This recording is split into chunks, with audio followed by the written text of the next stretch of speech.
Hello Parul जी, मैं राजेंद्र बोल रहा हूँ। मैंने इसलिए आपको फोन किया था, ये आपके घर दीपक कल से नहीं आएगा, आपका चौकीदार।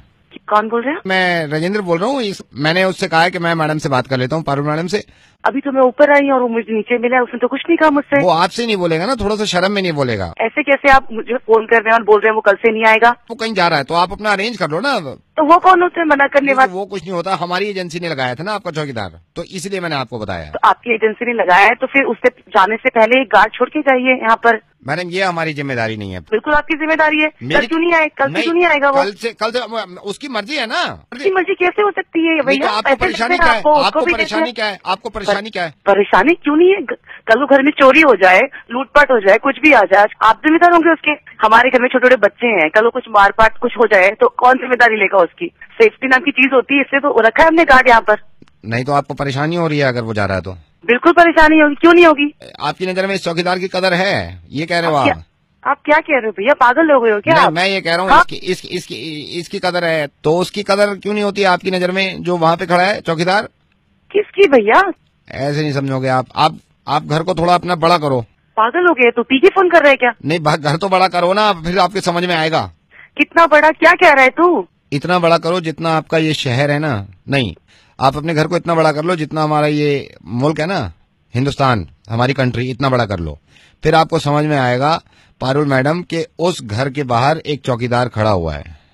सुनिए आप, मैं समझाता हूँ आपको। उस चौकीदार को सोल्जर के नाम से जानती हैं आप, आर्मी ऑफिसर के नाम से जानती हैं आप। अब मैं आपको वैसे समझाता हूँ। जब आप अपने आईपैड में कैंडी क्रश खेलती हैं ना और उसमें बबल्स फूटने की आवाज आती है, उस वक्त इनके कानों में डायनामाइट फूटने की आवाज आती है, बॉम्ब्स फूटने की आवाज आती है। उसके बावजूद ये हिफाजत करते हैं आपके घर की। आपको मालूम है, आपके बच्चों की हिफाजत करने के लिए, आपके बच्चों को प्रोटेक्ट करने के लिए वो अपने बच्चों से दूर रहते हैं। और सुनिए, जब न्यू ईयर की पार्टी में हम सब मशगूल थे ना, सब बिजी थे, उस वक्त ये पठानकोट में हमारे मुल्क में कोई आंच ना आ जाए उसकी तैयारी कर रहे थे। ये सिर्फ इसीलिए लड़ रहे थे कि आपका आने वाला साल बहुत बेहतर और हिफाजत से गुजरे। और सबसे खूबसूरती की बात, ये जिन घरों की हिफाजत करते हैं ना, इनको मालूम ही नहीं होता उन घरों में किस मजहब का इंसान है। हिंदू है, मुसलमान है, सिख है, ईसाई है।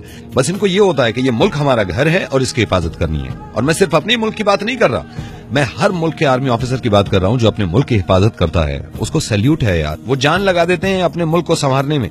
हैरत इस बात पे होती है कि जो असली हीरो है ना हमारे, उनकी ना तो कॉलर ट्यून होती है हमारे मोबाइल में, ना ही उनके फोटो का इस्तेमाल हम वॉलपेपर के लिए करते हैं। लेकिन अगर ये हीरो ना हो तो फिर कोई भी हीरो नहीं है। एक गलतफहमी मैं आपकी और दूर कर दूं, हमारे हिंदुस्तान में जितने आर्मी ऑफिसर्स हैं, जितने फौजी हैं, आपको पता नहीं इस बात का अंदाजा है या नहीं कि अगर वो अपनी जॉब छोड़ के अपने घर वापस आ जाएं तो जितने पैसे उनको मिलते हैं इतने पैसे वो किसी भी काम में कमा सकते हैं। इससे जाहिर हो जाता है कि इनका मकसद पैसा कमाना नहीं है, इनका मकसद आपकी और मेरी हिफाजत करना है। रही बात इनकी कुर्बानी की, तो इनके परिवार से जाके पूछिए, इनके बच्चे तरस जाते हैं कि पापा कब आएंगे। एक माँ इस बात को तरसती रहती है कि 1 साल कब पूरा होगा और कब मेरा बच्चा मेरे पास आएगा, और इस बात की भी उम्मीद नहीं होती कि वापिस आएगा या नहीं आएगा।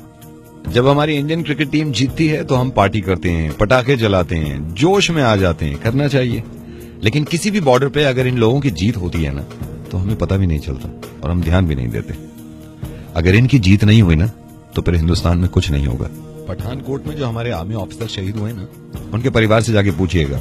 वो परेशान तो हैं, वो याद तो करते हैं, लेकिन उनमें जज्बा अब भी यह है कि घर में से किसी न किसी को हम आर्मी में भेजेंगे ताकि हमारा मुल्क हिफाजत से रहे। आई एम सॉरी, मैं नवेद बोल रहा हूँ रेडियो मिर्ची से, आपका बहुत वक्त ले लिया मैंने, लेकिन इस बात को सोचिएगा थोड़ी देर आप कि जो लोग शहीद हुए हैं वो हमारे रिश्तेदार नहीं थे, वो हमारे करीबी भी नहीं थे, लेकिन उसके बावजूद सबसे ज्यादा थे वो हमारे।